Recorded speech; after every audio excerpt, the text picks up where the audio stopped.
एक गांव में दो लड़के रहते थे और दोनों ही लड़के बहुत ही मेहनती थे। वो दोनों भट्टे पर ईंट पाथा करते थे। उनमें से दोनों की सोच थोड़ी अलग थी। दोनों बच्चे ईंट पाथते थे। दोनों दोस्त एक साथ काम करते थे और घर भी एक ही साथ आते थे और उन लोगों का अधिक से अधिक टाइम एक साथ ही कटता था।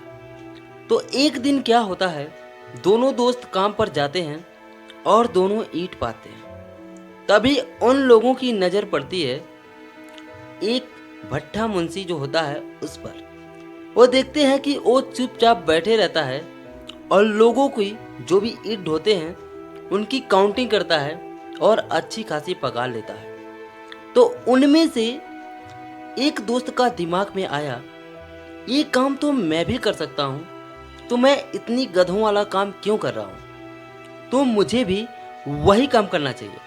तब दूसरा दोस्त समझाता है कि नहीं यार, वो पढ़े लिखे लोग हैं और हम लोग ज़्यादा पढ़े लिखे नहीं हैं। हम लोगों के लिए यही काम ठीक है, वो काम हम सब नहीं कर सकते। तभी एक दोस्त कहता है, बात तो तू ठीक बोल रहा है, पर क्या ये नामुमकिन थोड़ी ना है, किया जा सकता है। जो मुंशी कर रहा है उतना तो हमें भी जानकारी है कि करना कैसे है। कौन सा वो कलम डुला रहा है, वो तो बस काउंटिंग करके उनको पर्ची बांट रहा है, इतना तो मैं भी कर सकता हूँ। फिर उसका दूसरा दोस्त समझाता है, यार क्यों जिद कर रहा है, अपना काम करना, इससे भी तो हमारा खर्च वन हो रहा है, इससे भी तो हमारी जिंदगी चल ही रही है। फिर दोस्त ने कहता है ठीक है। उस समय तो खामोश हो जाता है। फिर कुछ दिन बीतता है, दोनों दोस्त काम करते रहते हैं। एक दिन फिर उस लड़के ने उस मुंशी को देखा और बोला कि नहीं यार, मुझे इस मुंशी का काम बहुत पसंद है। हम गधों की तरह इतनी खटते हैं फिर भी हमें उतनी पगार नहीं मिलती। वो मुंशी को देख वो बैठे रहता है, फिर भी उसको इतनी मोटी पगार मिलती है। उसका काम ही क्या है, लोगों को हुक्म देते रहता है। मुझे तो यही काम करने का मन कर रहा है, चलता हूँ मैं भी इसी काम की तलाश में। फिर वो भट्टे के ओनर के पास जाता है और कहता है कि मालिक, मुझे भी एक काम करना है, क्या आप मुझे एक काम दे सकते हैं। तो मालिक बोलता है कि क्या तुम एक काम कर सकते हो।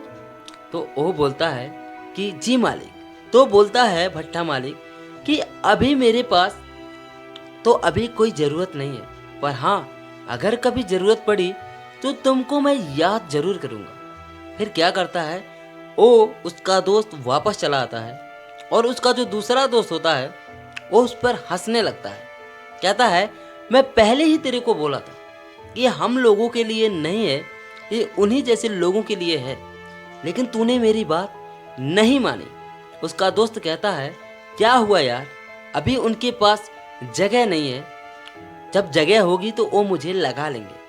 तो वो बोलता है दूसरा दोस्त, अभी ऐसा कुछ नहीं है, वो तुझे उल्लू बना रहा था, वो तुझे लगाना होता तो अभी लगाता, बाद में भला क्यों लगाएगा।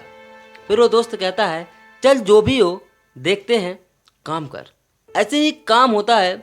एक समय ऐसा आता है कि मुंशी की तबीयत खराब हो जाती है और वो वापस उस भट्टे पर नहीं आ पाता है।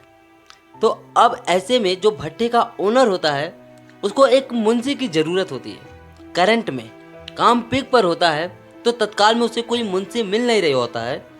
तो उसका दिमाग इसके ऊपर आता है और वो इस ईंट पाथने वाले मजदूर के पास आता है और कहता है कि क्या तुम भट्टे के मुंशी बनोगे। तो वो बोलता है जी मालिक। और ये बात सुनकर दूसरा दोस्त जो उसका होता है पूरा हैरान हो जाता है कि भट्टा के ओनर जो है खुद चलकर इसको लेने आया है और कह रहा है कि मुंशी बनोगे। न जाने भट्टे के ओनर ने इसमें ऐसा क्या देख लिया जो इसको मुंशी बनाने के लिए कह दिया। इसके बगल में मैं भी तो हूँ। पर वो अपने मन में सोचता है, किसी को ये बात कहता नहीं है। अब वो लड़का जाता है और मुंशी बना दिया जाता है। अब वो मुंशी के सारे काम को अच्छे से सीख चुका होता है, क्योंकि वो उसकी फोकस वहीं पर होती है, क्योंकि उसे भी मुंशी बनने का बहुत शौक था। इसलिए मुंशी जो भी काम करता वो सारे काम को ध्यान से देखता था जब भी उसको फुर्सत मिलती थी तो उसके काम के बारे में नॉलेज लेते रहता था। तो भट्टे के ओनर उससे पूछते हैं कि क्या तुम्हें पता है कि क्या करना है? तो बोलता है, जी मालिक, मुझे सब कुछ पता है, आप चिंता ना करें, मैं एक अच्छे मुंशी के पद पर काम करूंगा। तो इतने में उसका दोस्त अपने मन में सोचता है कि बेटा इसको नॉलेज तो कुछ है नहीं, लौट कर वापस ही आने वाला है, बदले में 2-4 चपेड़ भी खाएगा। तो वो लड़का इतना बेहतर प्रदर्शन करता है कि भट्टे का ओनर का और लाभ होता है। पहले जो हिसाब किताब में गड़बड़ी वो मुंशी कर भी देता था, अब ये लड़का और लाभ करवाने लगा भट्टे के ओनर का। देखते ही देखते भट्टे के ओनर में इसकी इमेज काफ़ी बढ़ गई और जो उसका दोस्त था अब इससे जलने लगा क्योंकि उसका पद ऊंचा हो गया था। अब जो है कि भट्टे का ओनर उसे और जिम्मेदारी दे देता है, उसको भट्टे का मैनेजर बना देता है। अब उसकी पद और बढ़ जाती है, इस तरीके से उसकी पगार और मोटी हो जाती है और उसकी लाइफ सेटल हो जाती है और हर फील्ड में अपने आप को पारंगत करते जाता था। तो अब यहाँ से क्या होता है कि उसका जो दोस्त होता है वो आज भी ईंट ही पात रहा होता है और जो है कि ये दूसरा दोस्त मैनेजर के पद पे रहकर अच्छी खासी पगार लेता है ओपी बैठ करके। तो दोस्तों यहाँ से हमें कहानी में क्या लेसन मिल रहा है तो आप समझ ही गए होंगे कि दोस्तों हम जहाँ लगे रहते हैं हम गधों की तरह बस वहीं तक सोचते हैं कि हमने तो एक काम सीख लिया है, बस उसी काम में हमको पूरी जिंदगी व्यतीत करनी है। दूसरे काम के बारे में कभी दिमाग ही नहीं लगाते हैं, कभी हम समझते ही नहीं हैं अपने आप को कि हम इससे भी बड़ा कुछ अपने जीवन में कर सकते हैं। जैसे उसका दूसरा दोस्त है, उसकी सोच कभी गई ही नहीं कि मैं भी मुंशी मैनेजर बन सकता हूँ, इसलिए वो जिंदगी भर ईंट पाते रह गया।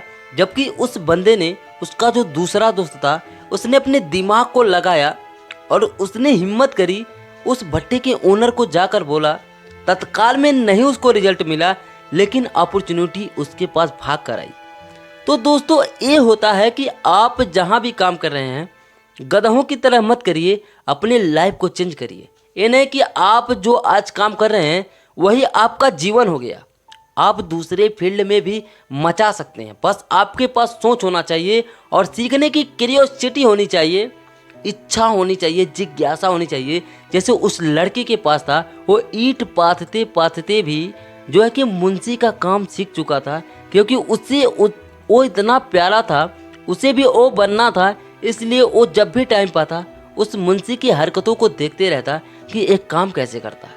तो उसने ना सिखाया किसी को और ना ही किसी ने उसको सिखाया, फिर भी वो सीख गया कैसे, क्योंकि उसके पास क्यूरियोसिटी थी, जिज्ञासा थी, वो इच्छुक था।